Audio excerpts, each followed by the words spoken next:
Hello, this is Chris Vody, also known as Mad Cat and also known as the Angry Egalitarian, although I'm not really going to be the Angry Egalitarian today, but many of you know me as such. Um, Today, I'm going to be talking about Sad Puppies 3. I just found out about this like an hour ago. And since then, I've been like completely immersed in all of the facts that I could gather on this. And we're going to kind of discuss that a little bit today. Now, I kind of didn't want to do this video because I am in the middle of my campaign for writing, for producing my next book because of my disability. But I kind of felt like I was obligated to, because a few months ago, I came out publicly that I supported Gamergate. And this was one of the hardest decisions I made. And I kind of got from some people that they didn't really seem to understand why I was so fearful of doing that. Why was it such a big deal that I came out publicly like I did? I mean, what does it really matter that some writer supports Gamergate? And Sad Puppies 3 and the controversy with the Hugo Award is the reason I was scared about the backlash that they got. And I actually saw it when I first became a writer. And I'll discuss that in greater detail as we look through the various things. But I kind of want to go through and talk about a couple of elements to this and give you my views on it. But I will say that coming out to Gamergate, I'm glad to have done it, but I have received a little bit of backlash, and I feel that even making this video, I'm still going to receive backlash from the writing community.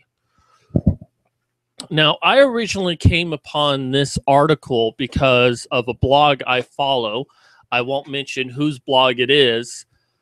The person in question was against Sad Puppies 3, is against Gamergate. Makes you wonder why I'm following this person.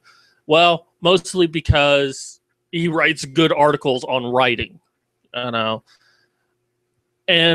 I don't agree with his politics. In fact, we contrast a lot. But again, he writes good articles. He writes very good articles on writing. So I follow him because, I like those articles. Now, the issue here, the question is whether or not the content of a story should be weighed on a person's personal politics or anything like that. And that's what Sad Puppies 3 really seems to be about, is saying, when it comes to things like a Hugo Award, take that out of contention. Whatever a person is, whatever they say on a personal level, whatever they do with their personal lives, don't bring it to the writing itself. That it's possible that someone really, really bad of a person can write something really good. I think that I demonstrate that by the fact that, I follow someone who has their politics is contrast to mine, and I still follow them because I like the other things that they write. Because it's still good advice. Good advice is good advice. A good story is still a good story. I mean, I'll probably never go out of my way and, invite this person a coffee and become friends with them or join their little clique, which they do have one. But on that token, I'll never do that. But I will still respect their work, and I will still recommend that people read the various articles that they write. So let me go ahead and get this episode started. So let's go ahead and do our screen share. Burp, burp, burp, burp. All right, so shilling. Sorry, let me get this out of the way first. Got 25 days left. I have $350 my $3,000 goal. I really do need your help. I am disabled. I can't work. I can't do a regular job. You know, I can do videos because I'm in my own room. You know, I can write because I can control my environment. I can take breaks as often as I need to. You know, I can do a couple hours of writing and then do nothing for the rest of the day while I rest my mind. And that's why it's ideal. And that's why I want to do it. And even doing this video and this controversy might set me apart from other writers. You know, we need more writers like that who want good story and not politics. And I'm one of those writers. And yeah, I'm kind of using this event to talk about myself, but I'm kind of desperate here. I really need this. Now, you know, my main story is going to be about Templar Knights, a former remnant of the Templar Knights fighting against vampires spreading around the bubonic plague. Why would vampires kill off their own food source? How does that make any sense? The story goes into it. It'll be a long series, but easy to get through because the books themselves are going to be relatively short. So you can get through it within a day or so. Read the supplements to get more story, and then won't wait a very long time for the next book to come out. So just real quick, going to go over some of the prizes. I know you want to get to the main story, and you can go ahead and skip past this if you choose to. But, you know, $1, you'll be my friend, and I'll list you on my blog. $3 will get you a copy of my Templar 5 book when it is released. $5 will get you a copy of all 3 of my books I currently have on the, well, 2 of the books that are currently on the market, which is Scraping By and Terror and Psychosis. Terror and Psychosis has gotten a lot of good reviews on it. It's a really good book, in my opinion. It could help. You know, if I had like some professional editing, I think I could take it to the next level. But for what it is, it's gotten really good reviews. And that's a $7 value, and you get it for $5. $10, you get a special unique copy of Scraping By. $15 of Terror and Psychosis. $20 for Templar 5 itself. Okay. $25, you get a character named after you. And, you know, you give me your name, and then I'll look up behindthename.com and see what is a period-specific name for your character. And that will be your character. Now, it's not going to necessarily be based on you. It's going to be what's needed within the plot itself.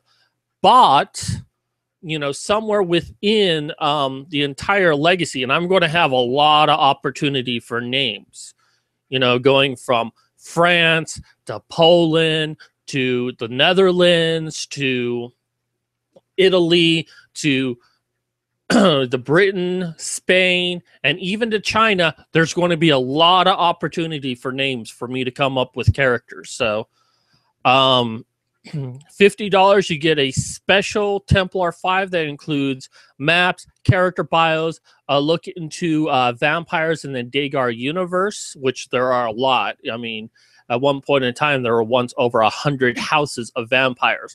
Not so much anymore by the 14th century, but there, $75, you get the first 4 ebooks of the Dagar Legacy of Series 1 when it is released, a value of $100. And then for $100, Mercedes Carrera has volunteered that she will send you a autographed picture of herself. So that's enough shilling. Like I said, $3,000. This will help me out so much and give me a chance to make a living at something so I can take care of myself.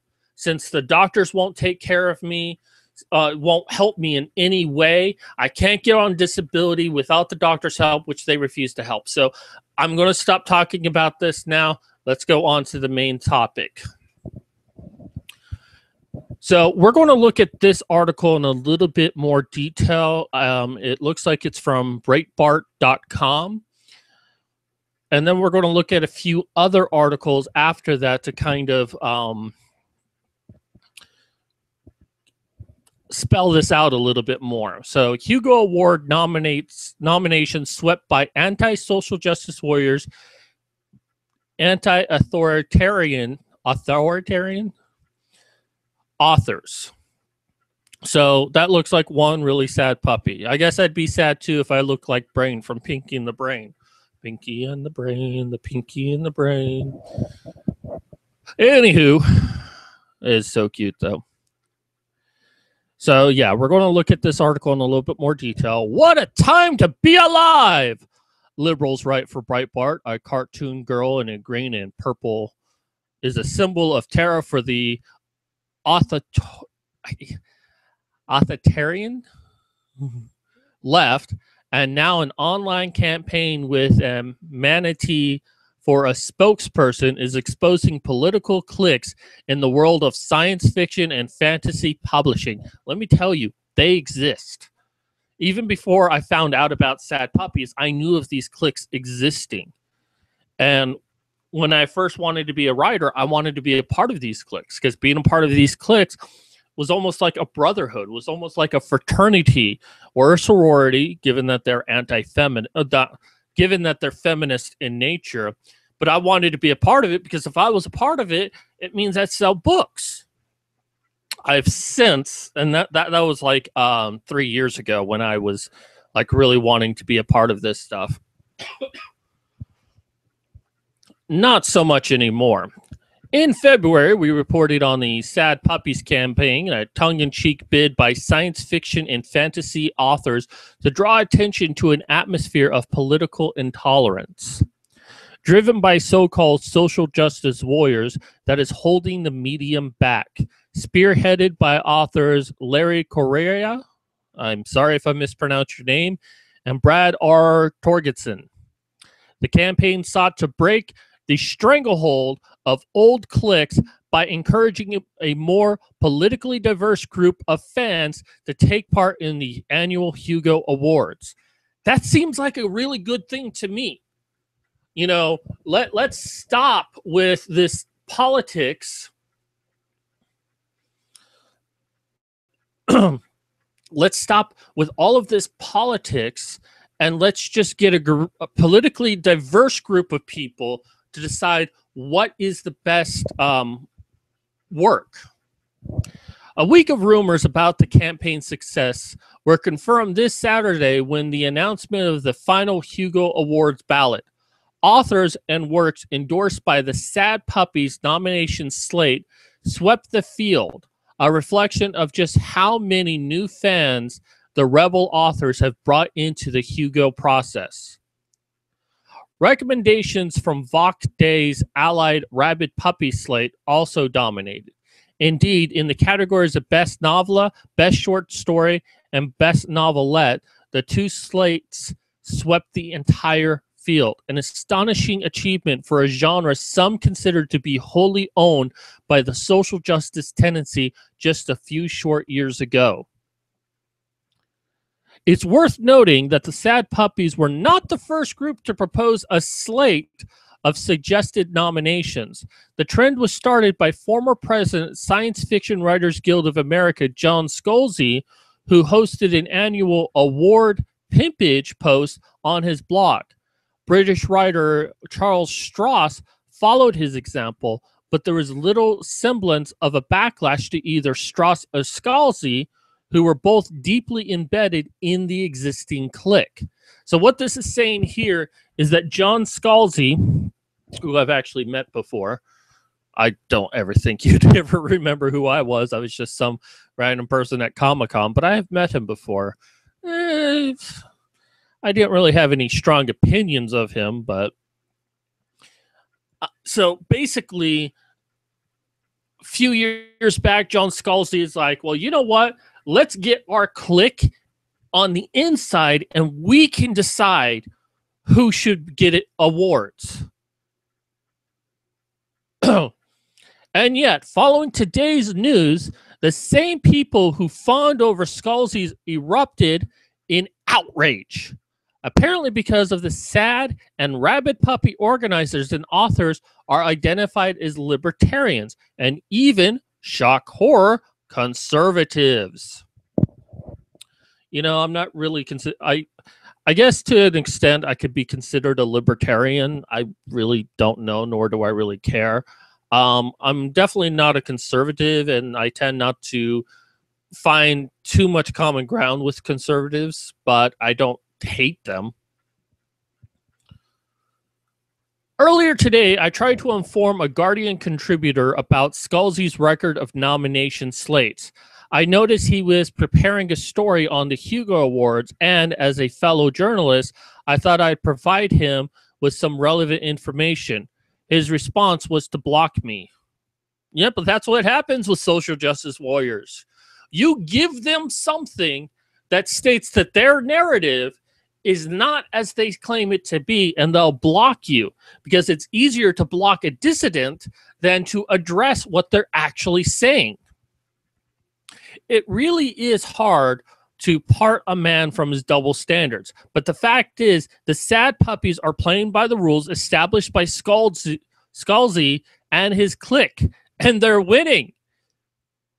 They're just mad. Scalzi and gang, and I'm sorry if I'm mispronouncing that, Scalzi and gang are basically angry that their tactic is being used against them. And it's successful. That's all this really comes down to for Scalzi and gang. All right, Corfs. I had no idea what this was until I read this. The chief complaint from the Sad Puppy campaigners is the atmosphere of political intolerance and cliquishness that prevails in the sci-fi community. Not just the sci-fi community, but the writing community as a whole. I know this is about the Hugo Award, which is for the science fiction and fantasy community, but I will tell you, as a person who's I haven't really been on the inside, but I've been on the outside looking in directly at the writing community. It is very feminist dominated. I will tell you that. Which is why when I came out that I'm not exactly anti-feminist, I'm not feminist, I'm not entirely MRA, although I have more ties to the MRA in anti-feminist than feminism. I'm an egalitarian. I support all of those who want true equality, but not all feminists will see me as, a possible ally. They will see me as an enemy. So when I came out to Gamergate and said, look, I support Gamergate. I support Not Your Shield. I'm disabled. I'm a gamer, and I write, and I want to be a writer, a full-time writer. I was scared that feminists, and I'm still scared of this, that feminists would find my books and give me 100 one-star ratings, which would destroy my placement within Amazon.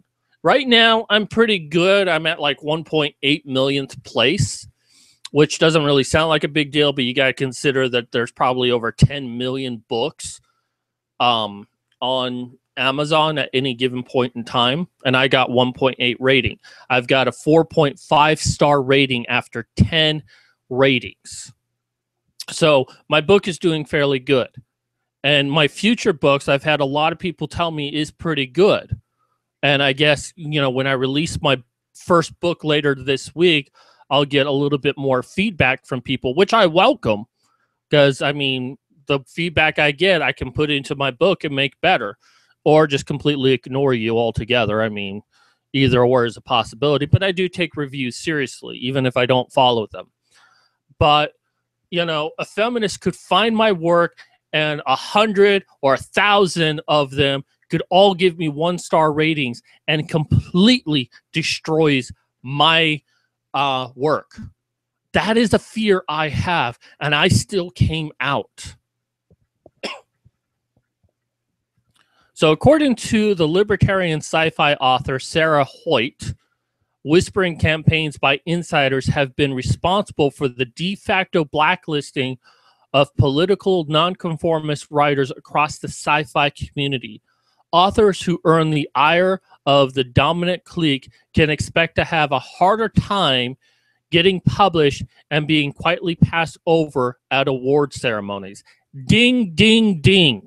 This was, I'm not really at the quality yet of receiving awards, but certainly now that, I'm an activist for Gamergate, that's something I have to face. This is why I support Sad Puppies. So, where was I? So, as with Gamergate, the political biases of a small elite has led to the exclusion of those who think differently, even if they are in the majority. Brad R. Torgerson, who manages this year's Sad Puppies campaign, spoke to Breitbart London about its success. I am glad to be overturning the apple cart. Numerous author, editors, and markets have been routinely snubbed and ignored over the years because they were not popular within the WSFS, which I believe that's Western science fiction something, or because their politics have made them radioactive. And I'm probably radioactive myself. Not that I'm really a big deal or anything, but, I kind of tried to distance myself from other writers because I didn't want them to be affected by me. Torgerson cites a host of authors who have been suffered de facto exclusion from sci-fi community: David Drake, David Weber, L.E. Modesitt Jr. He's a very good man. Me and him have actually discussed economics before in world building. He knows his shit. I have a lot of respect for him. Kevin J. Anderson, Eric Flint, and of course Orson Scott Card, the creator of the world famous Ender's Game, which was recently adopted into a successful movie. Despite his phenomenal success, Scott Card has been ostracized by sci-fi's inner circle thanks to his opposition to gay marriage. You know what? I don't agree with Scott Card. I don't like his politics, and I don't really like him as a person. But I've read Ender's Game. I enjoy it. I saw the movie. I enjoy it. I've read a few other things by Scott Card, and I enjoyed it. Now, of course, this was before his politics really came to fruition. But I even tried reading L. Ron Hubbard's book on Battlefield Earth. And I knew who L. Ron Hubbard was. I didn't really like L. Ron Hubbard either. I tried to read the book. Oh my God, it was boring. Snooze fest. But, I tried. But I didn't let something like how I felt about the author to color my judgment of their work. And I still even recommend people read Ender's Game, that it's actually a good book, despite the author, saying that he's against gay marriage. Don't like the author, but like the book. Torgerson and Carrera have a name for their inner circle. They call the name for that inner circle. They call them Corfs, cliquish, holier than thou, obnoxious, reactionary fanatics. Yeah, that's about as good name as you're going to get. It's roughly equivalent to social justice warriors, the internet pejorative used to describe politically intolerant activists who are social shaming and abuse to dominant communities, while enthusiastically painting themselves as a victim of both. The Humblings of Tor. The epicenter of the clique's influence is Tor Books and its domineering editors, Patrick and Teresa Nielsen Hayden. It also encompasses the ultra-progressive John Scalzi and his fans, who begin the trend of nominating slates and block voting. The Chorf's position as the only organized clique in sci-fi allowed them to dominate awards for years. That's why the Sad Puppies are such a shock to the system. Yeah, I bet. They cornered the market on the award system so that their books would always win. So it's like, it's almost like a mob family in a lot of ways. It's like, well, if you want to be successful, you've got to, you got to be through us. You got to give us a cut of the action. And we're going to, and I don't know if Tor could really be described as a mafia, but what I'm seeing with the Corfs, or the Chorfs, because Corf is cutting off reflective failure, but Chorfs, it seems like, well, we control the market.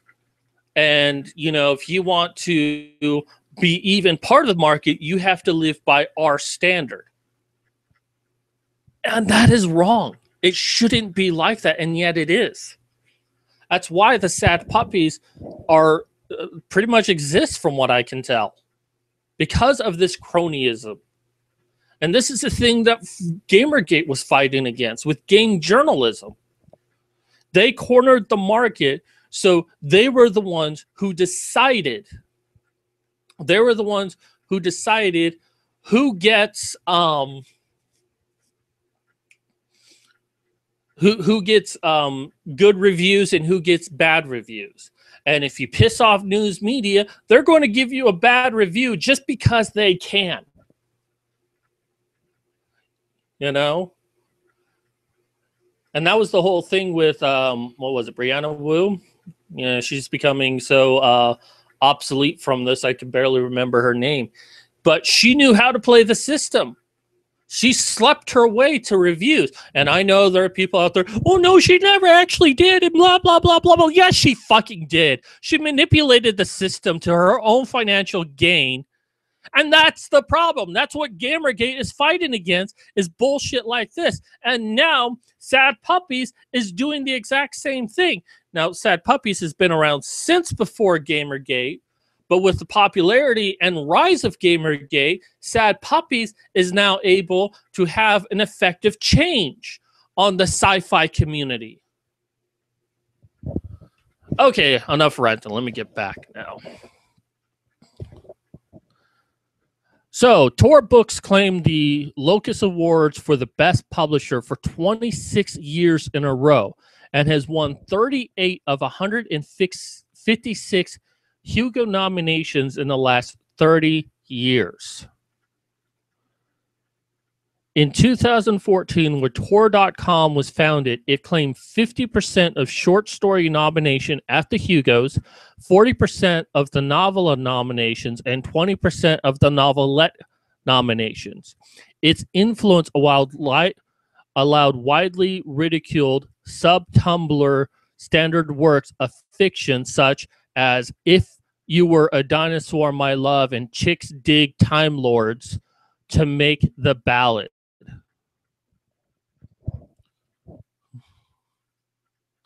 It makes me wonder if this is why 50 Shades of Grey was also so popular. I mean, I know a lot of the other things about 50 Shades of Grey, but it makes me wonder if this Chorfs had anything to do with 50 Shades of Grey. Despite most authors talking out against 50 Shades of Grey, I mean, it established its own clique, and now it got made into a successful movie. So, makes me wonder. The Sad Puppies campaign, originally called the Sad Puppies Think of the Children, a dig at the activists who use faux empathy to win social acceptance, was conceived by best-selling author Larry Correia. Again, sorry if I'm mispronouncing your name. In 2013. He hoped to force the Chorf clique into the sunlight by threatening their status. Instead of welcoming the arrival of the new politically diverse fans to the community, he predicted that the Chorfs would engage in an angry backlash to protect their influence. He was not disappointed. As news of the Sad Puppies' success trickled into the Chorfs' network and insiders this week, they began a very public meltdown and 1,000+ page discussion on Teresa Nielsen's Haydn's site. 1,000 page? Wow. The clique left readers with no illusion about the fact that the new fans were not welcomed. With no basis whatsoever, both Patrick and Teresa Nielsen Hayden, remember they're responsible for Tor, suggested that the influx of new nominations were not true sci-fi fans and threaten to unleash the fanish wrath against new arrivals. This sound familiar? This is what feminists do when they try to distance themselves, like, well, feminism is all about equality between men and women. Well, what about Mary Koss, who said that men can't be raped and that 1 in 5 women will be raped in their lifetimes?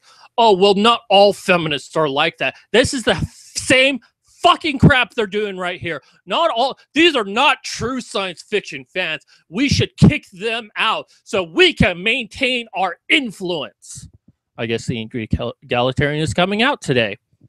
So let's hear her quotes. Those of us who love science fiction and love fandom know in our hearts that the Hugo is ours. Notice the Hugo is ours? How dare you? How dare you fucking say that? Science fiction is for everyone, and just because someone doesn't agree with you doesn't make them wrong. One of the most upsetting things about the Sad Puppy campaign, is it didn't come sooner. Not their fault, but it should have came much sooner than that to prevent something like this from happening in the first place. One of the most upsetting things about the Sad Puppy campaign is that they're saying that the Hugo shouldn't belong to all of us. It should belong to them. No, they're saying that it should belong to everyone else, and you're the one who's angry at them for trying to encroach on your power, trying to encroach on your status quo. The Hugos don't belong to the set of all people who've read genre. They belong to the Worldcon and the people who attend and or support it. You mean support you. The set of all the people who read science fiction since start their own award.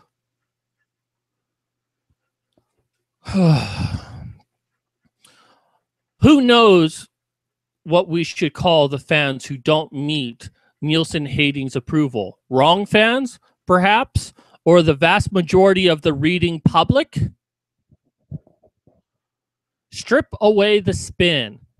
And what Nielsen Hayden is actually saying is that Hugo Award belongs to Tor Books and their associated in-group. The anger of the Nielsen Haydens has less to do with the principle and more to do with the fact that only 3 Tor publisher works made the final ballot this year, compared to the performance in previous years. This is a humiliating defeat. Hallelujah! Hallelujah! Hallelujah! Hallelujah! I know it's ironic that an atheist is saying this, but hallelujah! Hallelujah! I don't have anything directly against Tor Books, but given how she's talking, I kind of have developed the opinion that they're not as good as they claim to be. It's just like, hey, you want to be successful, you have to be through us because we control one of the most coveted awards in science fiction. Naturally, many of the clique's members are trying to claim foul play. Some argue that campaigning for nominations is inherently unfair, despite the fact that Corp's approved authors John Scalzi and Charles Stross have openly campaigned for Hugo votes and nominations in the past. In other words, it's okay when we do it, but it's wrong when you do it. Others argue that Sad Puppies campaign is a vehicle of self-promotion for its creator, Larry Correia. Again, apologize. Allegations that he is using the slate to advance his own works have dogged him since 2013. This year, however, he put a stop to the allegations once and for all by turning down his own nomination. He always maintained that he has no interest in winning or being nominated for an award, and now he has proven it. Sorry. Perhaps the most bizarre allegation is the claim that supporters of the Sad Puppies constitute their own clique are trying to achieve dominance for conservatives and libertarian authors. The presence of liberals and progressives like Annie Ballet, Carrie English, and Rajnar Vajra, sorry, mispronouncing all of that horribly. I'm bad at this. On the nomination slate appear to have escaped critics. Correria, Hoyt, and Torgerson and others have always maintained that their goal is to end political intolerance in sci-fi, not reinforce it. It's likely that the Corfs are simply projecting their own behavior onto others, another thing that social justice warriors and feminists do. I mean, anytime a social justice warrior says, oh, you're just a misogynist, they're really saying it about themselves. I mean, take any accusation and realize they're really projecting themselves, and half of them don't even realize they are.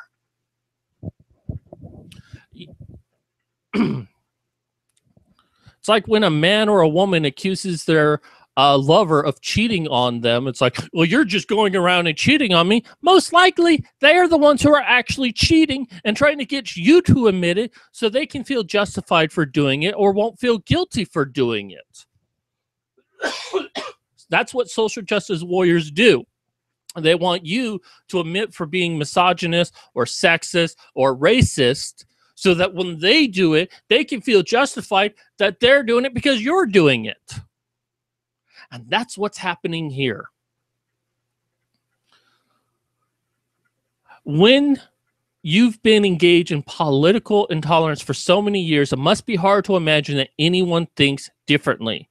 As soon as news of the Hugo nominations began to spread, those closed-minded bigots, there is no other word, started angrily discussing options to deny the Sad Puppies a fair shot at prizes. Instead of actually reading and evaluating the authors, they're now discussing voting for a no award, the Hugo equivalent of spoiling your ballot paper. You know, one of the things, I wrote an article today on my blog. It was called False Consensus Bias or False Consensus Effect. And these Corfs are living it to the T. I mean, they really embrace it and don't even see it. They feel that they represent the vast majority, that more people support their kind of thinking than they realized. And probably, Sad Puppies has demonstrated that they're wrong. Sad Puppies has proven that these chorfs suffer from a false consensus bias. That there are more people out there who are sick of the cronyism, who are sick of this politics of only these people over here get nominated. Sorry, I'm stressing out my voice a little too much. Ooh, and there's my head. I can't do this for too much longer. Okay, so where was I? The Gamergate of sci-fi. Despite the outrage, the Sad Puppies campaign has been a resounding success. A new class of sci-fi fans has been introduced to the process, and the Corf's clique has suffered a major and perpetual fatal blow to its authority. The dominance of Tor Books and its associate cliques has been broken, and publishing houses that respect political diversities, such as Bain Books and Castella House, now have a seat at the table. Vox Day, the lead editor at Castella House, commented on the nominations. I'm very pleased that science fiction readers so strongly support the Sad Puppies recommendations. It's fantastic to see John C. Wright, one of the true grandmasters of science fiction, finally receiving some long overdue recognition. It's a privilege to publish him, and we're delighted to learn that 6 Hugo nominations he has 6. Wow, that's impressive. I get so caught up in this. A professional game designer and early supporter of Gamergate, Day credited Gamers Rebellion with giving hopes to science fiction fans. The connection between Sad Puppies and Gamergate is that both groups are now striking back against left-wing control freaks who have subjugated science fiction to ideological control for too decades and are now attempting to do the same thing in the game industry. Gamergate has shown people in the science fiction, in fantasy, in comics, in journalism, as actually done in a lot of other places, such as metal music and tabletop gaming as well.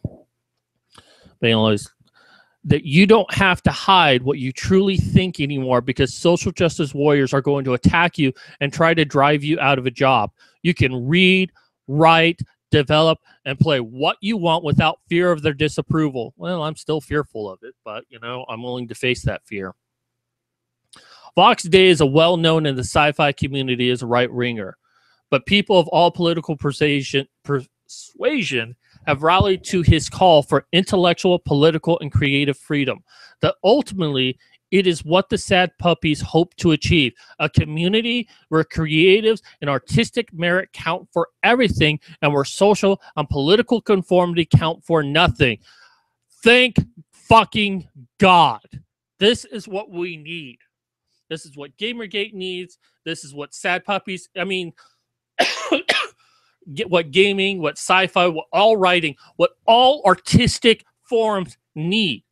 That it's the merit, the artistic merit and the creativity that determine how good something is and not what political ideology you have. I made the joke today that, if feminists had their way, they would segregate books in a bookstore. This side is supported by feminism and this side is not. Although someone would say that if feminists had their way, no book that feminists didn't support would ever get published. Although I kind of later thought that the section that was non-feminist supported was actually a trash can, and all of the books were in a dumpster. And I know that there are some good feminists out there, and I'm friends with some, I respect many, but there are a lot of feminists within the course. There are a lot of within the anti-Gamergate movement, and this is what we're fighting against. They don't want to lose the power they have. So, where was I? Sci-fi fans, gamers, comic book readers, students, academics, liberals, libertarians, conservatives. It seems that fandoms and online communities everywhere are waking up to the new menace of political intolerance, authoritarianism, I think I actually said that right this time, ostracism, and so-called social justice. This is particularly apparent online, where the tactics of shaming and social exclusion take place in full public view rather than in the backroom whispering campaigns, and where the oppressed have access to precisely the same tools the oppressors do. The Sad Puppies have struck a blow for creative and intellectual freedom, but their campaign is just one part of a wider movement against forces of authoritarian left whose allies are decreasing by the day. Whether they are called chorfs, social justice warriors, or step forward students, that's kind of clever, authoritarians, finger waggers, bullies, and public mongers are facing a backlash across dozens of fronts at the defiant spirit of Gamergate floods into other fandoms. Anyone who is watching or sees this in the future and you support Gamergate, this is what Gamergate is doing. This is why it's so important. And this is why I decided to come out to Gamergate, because I wanted to be a part of the solution and not perpetrate the problem. And I want to be a successful writer. And for the longest time, I tried to stay out of Gamergate. I tried to stay out of the men's rights movement. I tried so hard because I wanted to be a successful writer. And I knew that if I revealed what my politics were, that I could be blacklisted, that no one would support me. I've even been blocked by one person so far who is a feminist, an anti-Gamergater, who is a part of the writing world, and criticized me because I didn't rush to her aid when she said that people within Gamergate have been abusive to her. Now, the only reason I really didn't say anything to her about it is because it was the day that I was doing the Hope for Cytherea campaign to try to get voices together to help her. And she's like, well, you don't care about victims at all. Oh, so funny if you actually knew the reason why I didn't rush to your aid.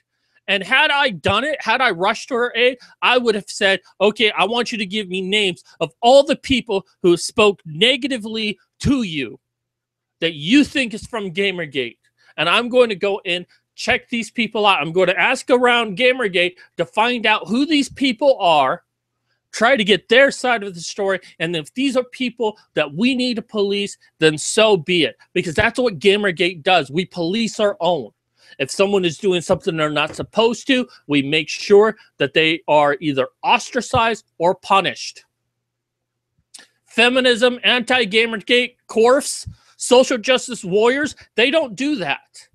If someone is doing what they're not supposed to be doing, they'll turn a blind eye to it. Ordinary people are utterly fed up with the dominance of cliquish culture warriors whose bizarre opinions do not reflect those of the majority. A perfect definition for false consensus bias. They're fed up with being told what to do, what to believe, and whom to exclude.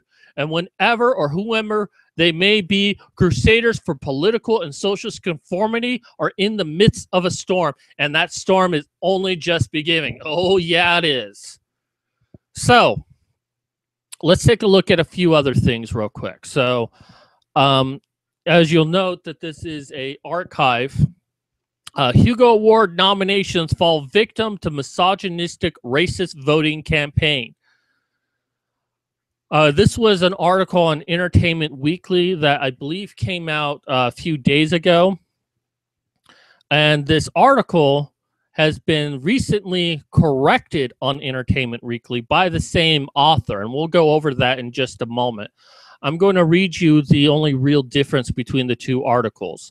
The Hugo Awards have fallen victim to a campaign in which misogynistic groups lobby to nominate only white males for the Science Fiction Book Awards. These groups, Sad Puppies and Rabid Puppies, which both are affiliated with last year's Gamergate scandal, urge sci-fi fans to become members of the Hugo Awards voting body, World Science Fiction Convention, in order to cast votes against female writers and writers of colors. Membership only costs $40 and allow members to vote for the 2016 nomination as well as 2015. Their correction, and let me zoom this in.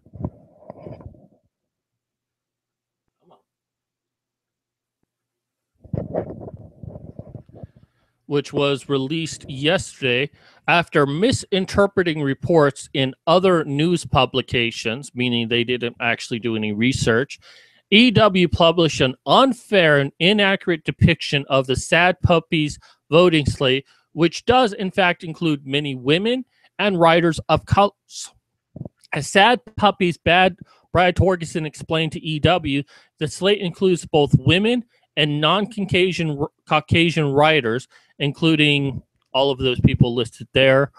I'd read them, but I'm going to butcher up some of those names, and I don't want to do that.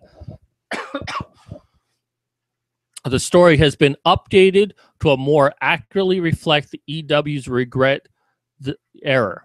Now, the thing to take out from this is that the original article stated that they were against women and minorities and only voted for white authors. See, the thing is that the Hugo Awards was basically, only voting people that were of a certain sexuality that was representative of the LGBT, only voting whether the author or the characters were of a minority race or were women. So it's either that the author or the characters within a story represented these things. It's like Torgerson right here says, Likewise, we've seen the Hugo voting skewed ideological as Worldcon and fandom alike have tended to use the Hugos as an affirmative action award, giving Hugos because a writer or artist, insert underrepresented minority or victim group, or because the work given features characters. And that's the thing. People won because, you know, oh, it's a black author, they should get a Hugo. Oh, this has a lesbian character in it, it should get a Hugo. I mean, if, in all honesty, this sounds more racist that a person is judged for what they are than for what their story isn't about. And you know what? This might be a little bit controversial of me, but Martin Luther King, there's something he said in his speech that I want everyone to remember. Hopefully this actually plays.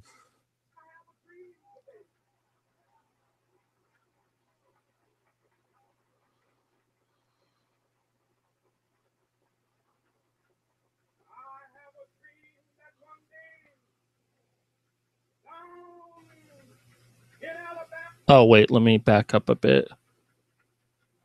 Kind of missed it.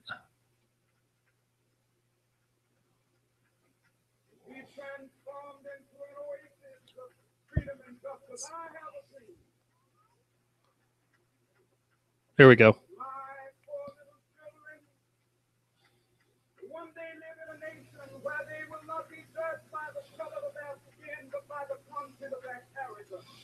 Not judged by the color of their skin, but by the content of their character.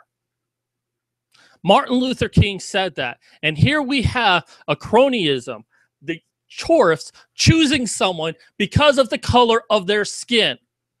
Not by the content of their character, not by the content of their story, but by the color of their skin, but by their gender, by their sexuality. It doesn't matter anything else. It doesn't matter if they wrote a good story or not. If you happen to be a black lesbian, you get a chance to have a Hugo.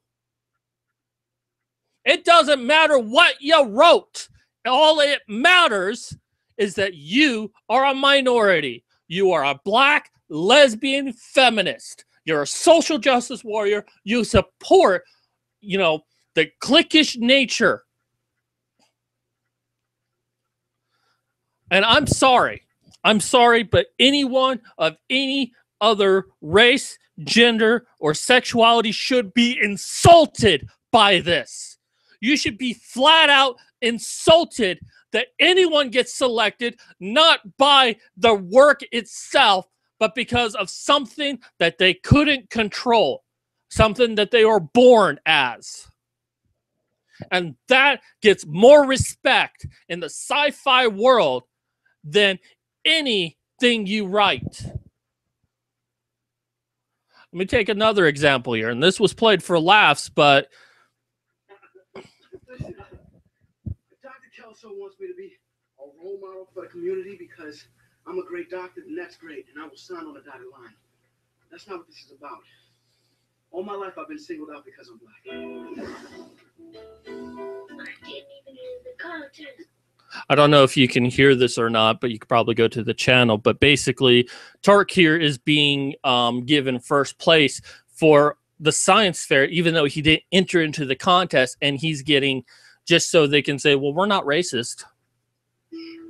For the picture. We're all about equality. Remember our college brochures? So what? They put you on the cover. Twice? He's in the college brochure twice, once here and once here, just so they say they have racial diversity. And that's what the Hugo Award sounds like to me, that they brought, you know, and one of the rumors that I heard from all of this is that they would pressure people into voting a certain way, or else they would be deemed racist. Well, you need to vote for this person. Well, I think this other story by this white author is good. Oh, but if you vote for that white author, you're actually racist. Oh, okay, then I'll vote for the black author, even though their story is not as good. Good. Well, you're not racist. This is the bullshit that's going on. This is what the Sad Puppies and the Rabid Puppies are all about. And this author here, Isabella, just jumped the gun. She didn't do her research on anything.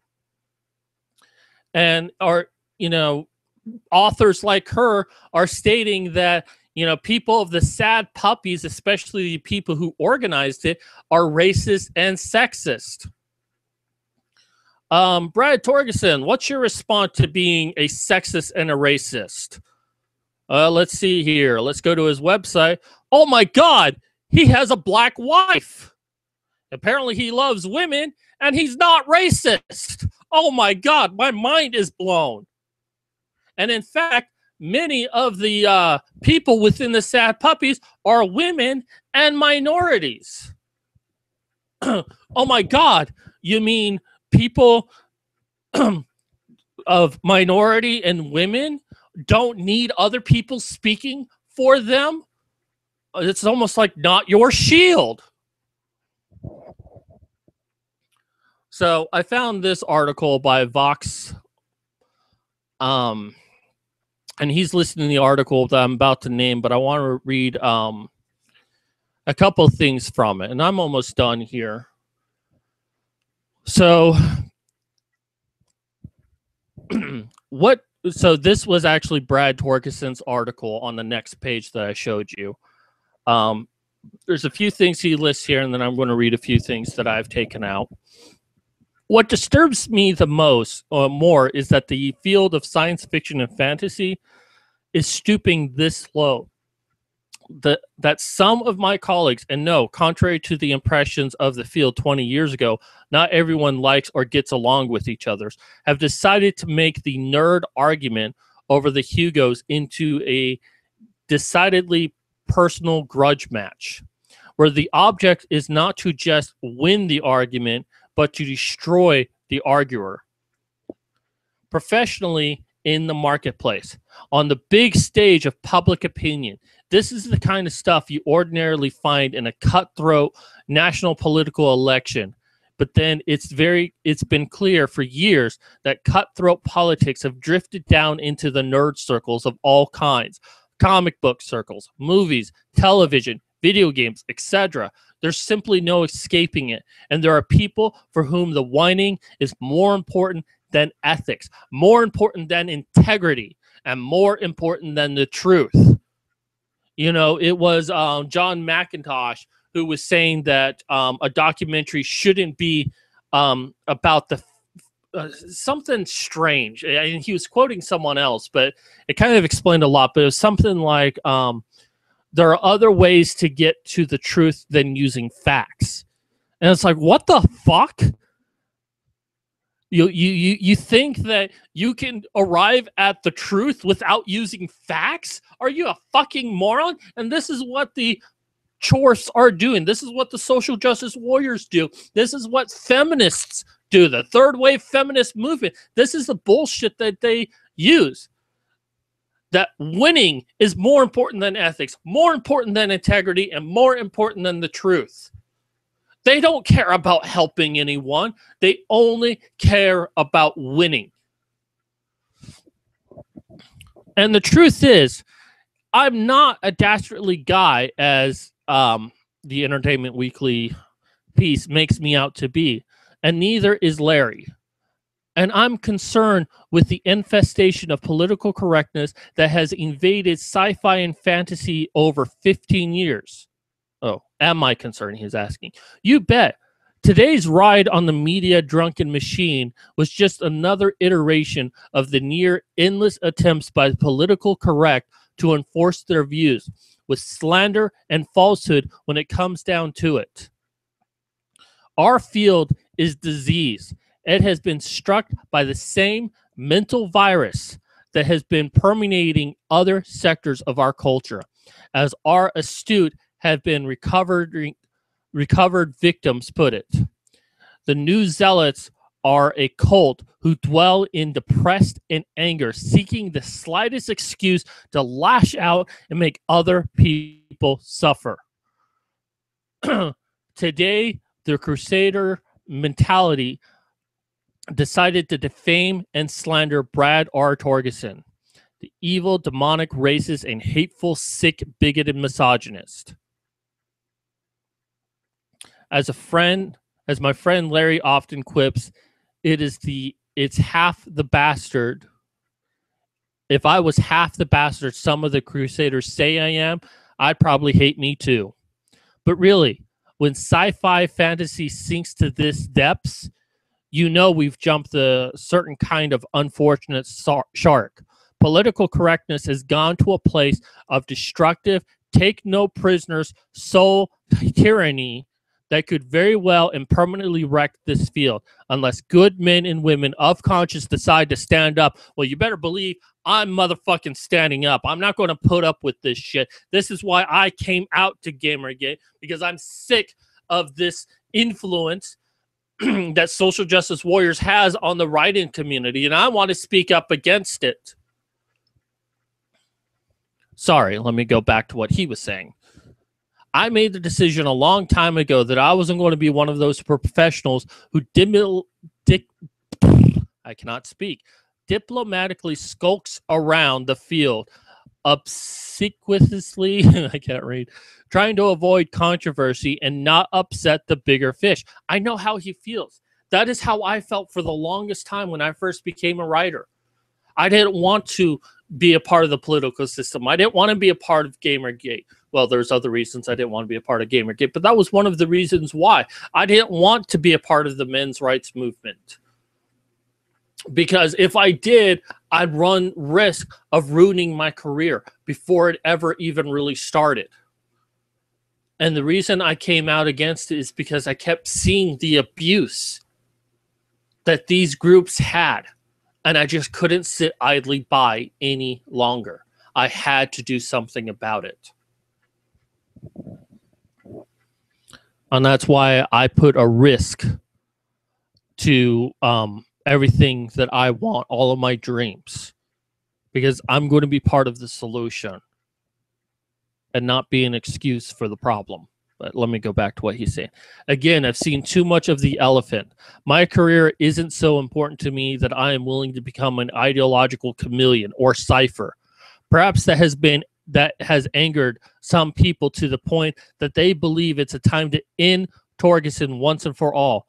If so, I think that's a very sad statement about the vindictiveness that has taken over the genre among men and women who should probably be working hard to be friends.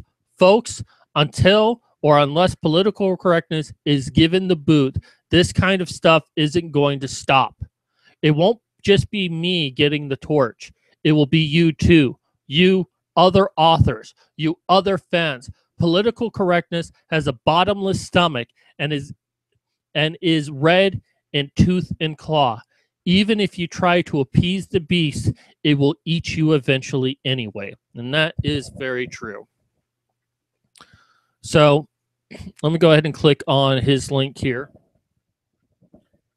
Those were excerpts taken from this article. It's a pretty long article. A lot of it is ranting. I recommend reading it, but let me, I'm going to leave this picture up here, and I'm going to pull out a few notes that I wanted to take from this. Okay, so he's talking about the journalist, because a blog journalist named Isabella, not saying her last name, working beneath the banner of Entertainment Weekly, penned a short, error-laden article titled "The Hugo Awards Nomination Fall Victim Misogynistic Racist Voting." The mistakes in that article could have been easily avoided if Isabella had done some research into the issues she was reporting on. Near as I can tell, Isabella was spoon-fed some links and a very rushed and sloppy narrative about Sad Puppies 3 being racist and woman-hating. And she posted all of this without stopping to consider whether or not she was disseminating into a wider world was true or accurate. And it was all about being right. It was all about winning. It wasn't about truth. It wasn't about integrity. It wasn't about ethics. And you see it firsthand with the Entertainment Weekly. They're not speaking out of their ass. You see proof that this is happening. The error-laden article quickly went viral, especially among opponents of Sad Puppies 3. Twitter, which he generally avoids and ignores, lit up like a Christmas tree, and quickly I had friends and other authors contacting me saying, Entertainment Weekly has run a hatchet piece on you. Better jump on it. So I read the piece. I noted the errors. I also noted that the piece made explicitly inductive links between Sad Puppies 3 and last year's great nerd controversy, Gamergate. The reasons for this were pretty obvious. Words like racist and misogynist are presently code for not part of the human equation. Thus, any man or woman who can be successfully labeled these things is cut off from polite circles, perhaps even driven out of the workplace or worse. Milo Yiannopoulos, anyone? These words tend to be used as a general purpose ideological grenades when the thrower of said grenades lacks sufficient real evidence of wrongdoing, but wants to see the target squirm and suffer anyways. Now, I'm a patient man, and, I'm jumping between the articles here, so I've got a long fuse, but this tactic employed today, it's on another level. This isn't just nerds bickering anymore. Baseless, false allegations of this type can ruin careers as well as lives. What I was fearful of when I came out, this right here. We've seen this before. The internet has allowed yellow journalism and rumor mongering to run riot. And I have to be honest. No lie told in the service of supposedly higher cause ever does justice to the higher cause. I love that line. No lie told in the service of supposedly higher cause ever does justice to the higher cause. No matter how widely spread the narrative, if the basis of the narrative is false, then the narrative itself is fatally undermined, and thus the argument that form the building blocks of the narratives are themselves undermined.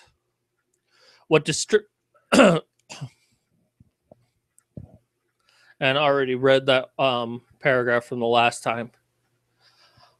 I think people that perhaps what some people unused to the insider baseball of science fiction fantasy might not be clear about is that Sad Puppies 3 is not a thing invented to keep anyone off the Hugo ballot for demographic reasons.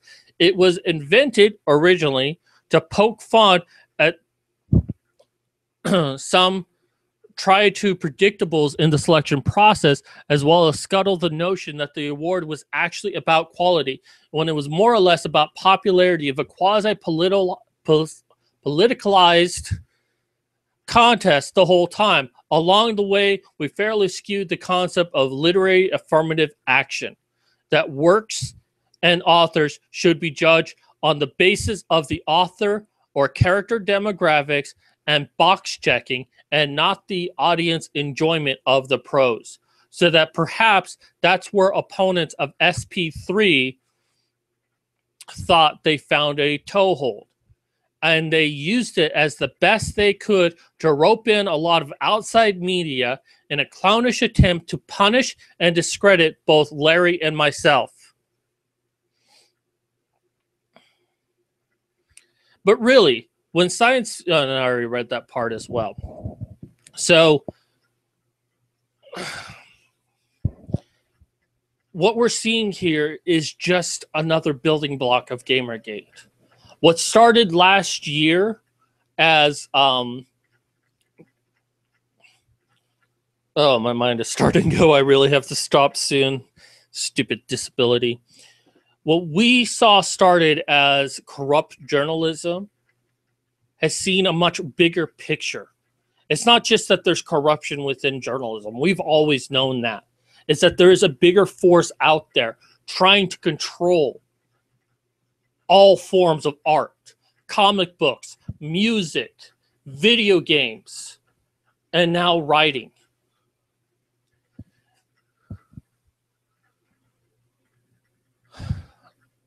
Well, apparently the Honey Badgers is doing a show right now. You should go check that out if you're watching this.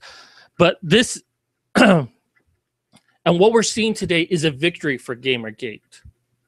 The reports that we're seeing, and yeah, some of Gamergate joined in on this and helped with this. This isn't about, you know, the what a person is. It doesn't matter if you are a certain race. It doesn't matter if you're a certain gender. It doesn't matter if you're a certain sexuality. It doesn't matter if you support these things. What matters is how good your story is. Now, this does come into a little bit of controversy for me, because one of the things that I talk about when it comes to platforming, which I hope to do at Comic-Con this year, certainly doing this videos might hurt that chances, but I want to talk about this in Comic-Con, Phoenix Comic-Con, that when it comes to platforming, you've got to sell yourself as an author as much as selling your book. You know, you've got to put yourself out there so people can relate to you and attach to you. But right now, in doing so, you have to attach yourself to this cronyism, to this chorfs, that you have to be one of them in order to be like, get their table scraps. And I refuse to do that. What you see is what you get. Me. I'm an egalitarian. I believe that men are treated unfairly in our society. I believe that some women are treated unfairly in our society as well. I believe that, you know, there are issues with gays, lesbians, asexuals, bisexuals that need to be addressed within our political and legal system. I think carte blanche, we should have gay marriage just be, you know, a federally protected thing, that no matter what the state is, they can get married. That's my personal opinion. And I'm sure some of you will disagree with me. Good. I mean, the best quote that I can think of is that if you're dumb, you surround yourself with smart people. And if you're already smart, surround yourself with smart people who disagree with you. Kudos points to anyone who can tell me the source of that quote. And it's a very true statement. Yeah, sure, I like people who agree with me, but I also like people who disagree with me. And you know what? I will, you know, still support anyone who gives good advice out there, whether or not I agree with their politics. Because it's the content of what they write that's more important. While you should put yourself out there and you need to sell yourself as an author and to make friends and to make fans and to build a network and all of that, it still comes down to how good is your story.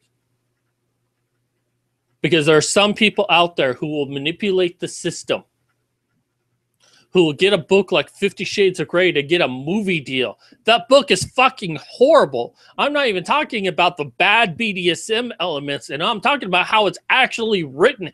It is fucking horrible. Or the Hugo Award, that you have to be a part of the clique that inserted itself into the system and is now being fought the same way the clique inserted itself. By and we need to stand up. We need to rise up against this. And I come at a personal risk here. I'm trying to get a series out there. I'm trying to make a career. And I'm still putting my foot down and saying, I'm not going to accept this anymore. This could affect my writing career. You know, I want to give presentations about being an indie writer, about platforming, about world building, about map making at Comic-Con. And I can have I could be blacklisted for the shit that I'm doing. You know, someone at Comic-Con might be anti-Sad Puppies and decide, oh, he supports the Sad Puppies. We're not going to let him do a presentation at Comic-Con, and there's nothing I can do about that. That's the risk that I face in all of this. But I'm not going to sit by anymore. I'm not going to let these groups have run at everything. No more. And this is going to sound cheesy, but I don't fucking care. You know, they invade music and we fall back. They invade comic books and we fall back. They invaded books, video games, and we fall back. Not again. The line must be drawn here. This time, no farther. Yes, I feel silly for saying that, but I believe in it. I believe those words. This is the starting point of something new. Gamergate, be proud. This is what your work has done. Not just for game journalism, not against anti-Gamergates, but for the music world, the comic book world. We're raising awareness. We're raising awareness of the bullshit that's happening, and we've given a platform for people like Sad Puppies to be able to get into the Hugo Award and say, we're going to use your own tactic against you, and we're going to make it honest again. And the people of the Hugo Award, the cliquish nature, don't like that because they're losing their power. No one wants to lose their power. So at this point, I'm just kind of ranting. I'm pretty much going to stop here. And I seem to have gone down to one viewer. Oh, well. So I thank you for watching. Sorry I kind of went on a rant, but this was a very personal issue to me. Shilling once again for my crowdfunding campaign. I mean, if I could work, I would, honestly. But anyways, this is Mad Cat signing off.